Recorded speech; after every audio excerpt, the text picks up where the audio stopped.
જૂનાગઢ જિલ્લાના કેશોદના યુવાનનું આફ્રિકામાં મોત થતા પરિવાર શોકમાં મુકાયો છે। મૃતક મોહમ્મદ યુસુફ મલિક 33 મહિના પહેલા રોજગારી અર્થે આફ્રિકા ગયો હતો।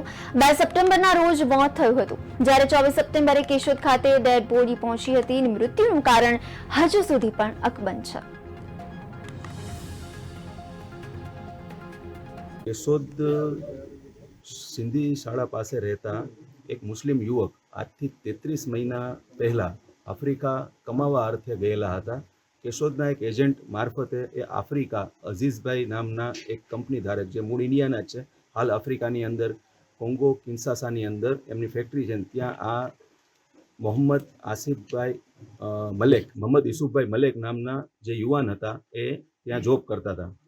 ગઈ 2/9ના દિવસે એમનું કોઈ અગમ્ય કારણોસર ત્યાં મૃત્યુ થાય છે। ત્યારબાદ એમના પરિવારને જાણ કરવામાં આવે છે અને ત્યારબાદ એમનું જે શવ છે એ લઈ આવવું કે નહીં, આ વિટંબણામાં એક ડિસિઝન એવું લેવામાં આવે છે કે કોઈ પણ મહેનત કરીને પણ એમનું જે શવ છે એ એમના માદરે વતન લાવવામાં આવે અને એમની જે દફનવિધિ છે એ એમના ઘરની નજીકના કબ્રસ્તાનની અંદર કરવામાં આવે।